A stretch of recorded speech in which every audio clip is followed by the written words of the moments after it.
Ava and Maya turned 6 months old on January 19th, 2021. About 2 weeks before we brought the girls home from the breeder back in September of 2020, I called our vet's office and talked with them about the series of puppy vaccinations and their spaying. I was told they do the spaying at 6 months, which I knew from our past pets that we had spayed and neutered. Even though we have always done it at 6 months, each time I research again and struggle with the 6 months versus waiting until after their first heat.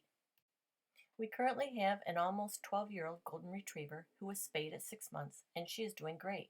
Sadly, her sister from the same litter passed away last Easter.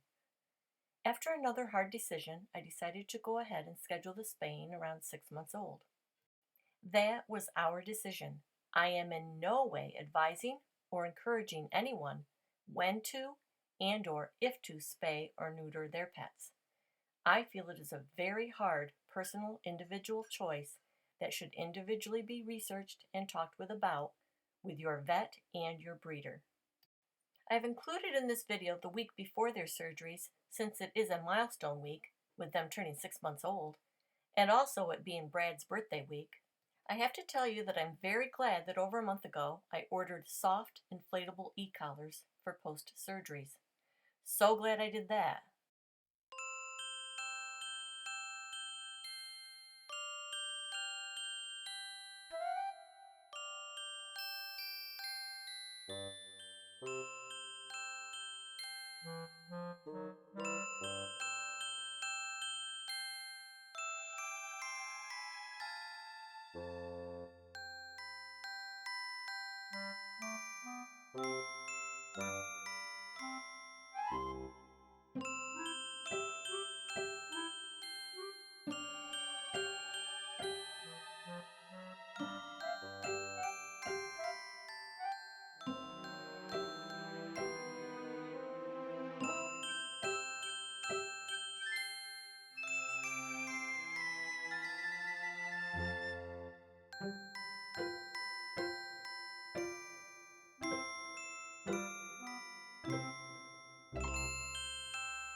I introduced them to another toothbrush toy.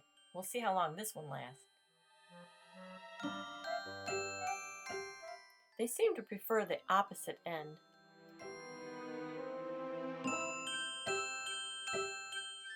Interesting is that the first date the vet's office picked for their surgeries was on Brad's birthday.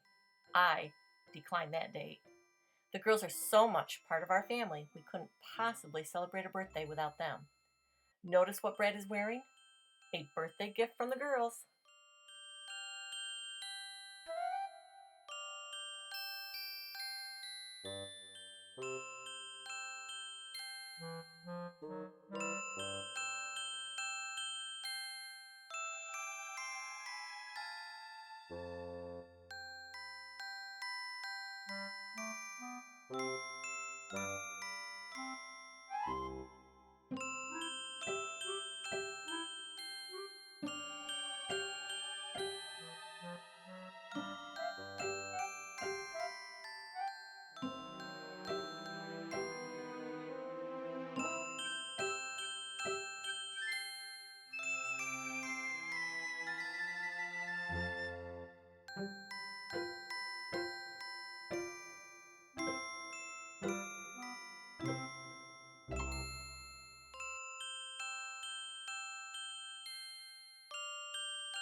As per our vet's instructions, the evening before surgery, we stocked all food and treats at 8 p.m. They could have access to water right up until we took them to the vet. I didn't get much sleep, kept waking up worrying about their surgeries and recuperation afterwards. Yes, even though we've been through this several times, it doesn't make it any easier. We were to have them to the vets between 8 and 8:30 a.m. We were there by 8:30. We could call any time after 2 to check on their status. I had the phone in my hand right at 2, but waited till 2:04 to call. They were groggy and doing fine. Their surgeries went as expected. What a relief. We could pick them up the next day, anywhere from 10 to 5. We were there at 10. Good report, they were doing good, blood work all good, and we were all so happy to see each other. The girls pottied outside at the vet's and then into the van, and then they pottied again as soon as we got home. This is our video diary of our golden retrievers, Ava and Maya, recuperating from their surgeries. First day home, they both were struggling a little with urinating and having bowel movements. They both would do small amounts of each in several different places outside. Instructions from the vet to check their incisions daily for changes in color, swelling, or drainage. Paperwork says that a slightly red blush is expected and desirable as it indicates an increased blood supply for healing. Keep the incision area clean and dry until the suture removal. To keep them calm and from wanting to play with each other, I had to take them out separate each time for potty time. They both drank water when first arriving at home. With the plastic collars, they kept running into everything, though they work great for them not being able to reach any areas down there to lick. So I will hold on to these collars in case I ever need them in the future. But I quickly switched the collars to the ones I had ordered. These collars work great, for they sort of act like a pillow for them while sleeping or resting, and they can still reach their private areas for cleaning themselves, but they can't reach their incision sites. Maya especially was trying to get at her incision, Ava at times, but not so much. They can definitely see around their periphery better with these soft collars versus the plastic. The first day home, they did sleep most of the day and evening, except to potty and to eat. After being home about 1.5 hours, I offered them much smaller meals a few times during this first day home. Ava did vomit twice. They are on antibiotics twice a day, and pain med is needed. I actually did not give them any pain med on this day because they were still very sleepy and slept soundly and peacefully. They both slept all night as usual, though I again couldn't sleep because I was worried about them and wanted to make sure I heard them if they needed to go out to potty. Their second day home after surgery, they were starting to act more like themselves, for they weren't quite as sleepy. I continued with the smaller amounts of food more frequent than usual. Water, of course, available at all times. They were still struggling with urinating several times, and they seemed to be a touch constipated with several smaller amounts versus their larger single ones. I took them separately for short walks outside in the morning. They did great.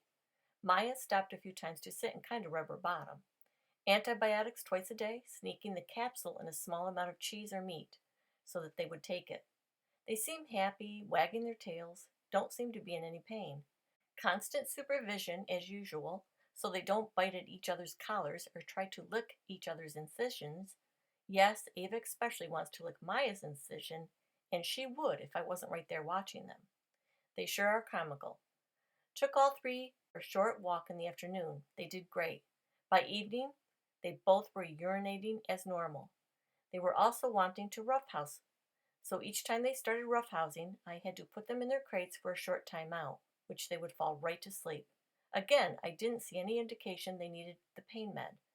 By later that night, Ava quickly jumped onto the couch and lay down before I could reach her to stop her. Again, no sign of any pain from her.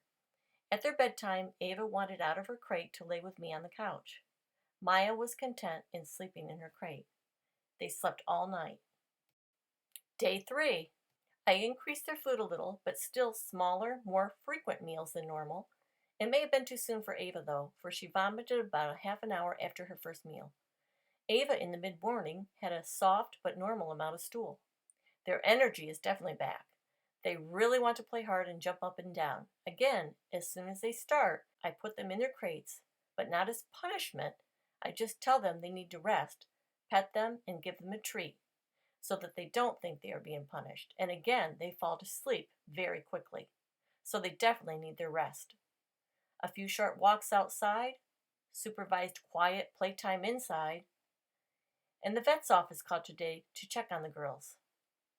Maya's stools by evening were also back to normal. Day 4 increased the meal portions, continued with more frequent meals. As soon as I walk away to get a drink of water, one or both of the girls get up on the couch, which they aren't supposed to be doing at this point. Ava took the opportunity to claim my seat. Continued with 3 to 4 short walks outside on a leash, of course to prevent them from running, which isn't allowed yet.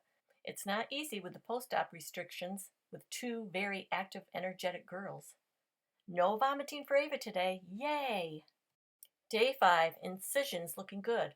Their meal times are back to pre-surgery times, but eating a little less than they were pre-surgery. Surprisingly, I have not had to use any of their pain meds.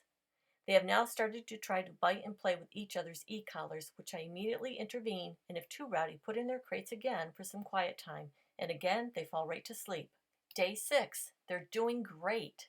Their incisions are healing nicely. They're back to their normal routine length of walks.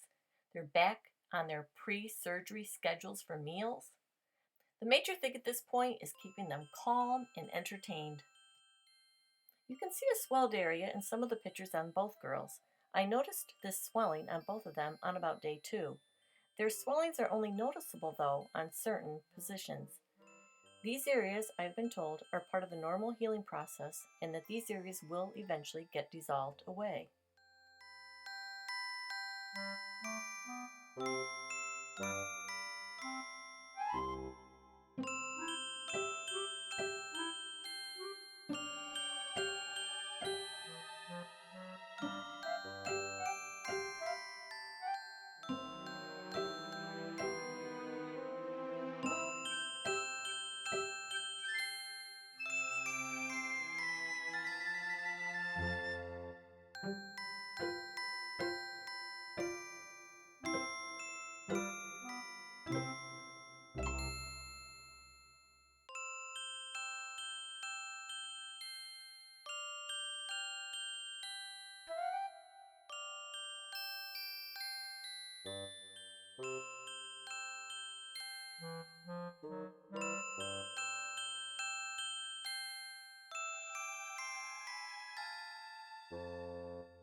Maya's e-collar developed a slow leak, so we temporarily switched back to the plastic collar while patching the leak.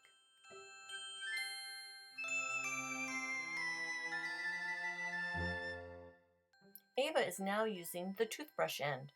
Maya wasn't interested in hers today.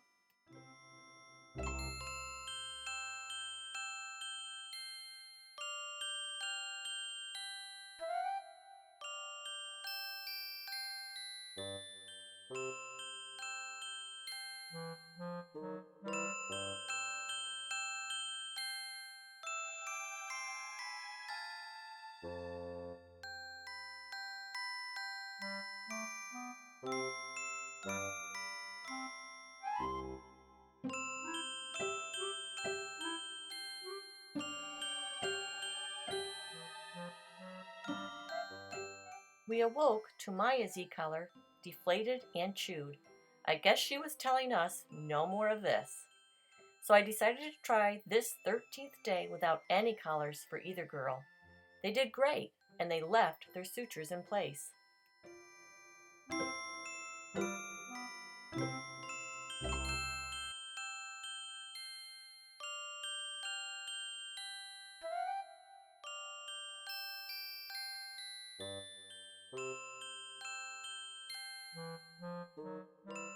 Day 14, what a great day for all of us. Sutures removed and the okay to resume normal activity, roughhouse playing and running, and no more e-collars. What a happy day.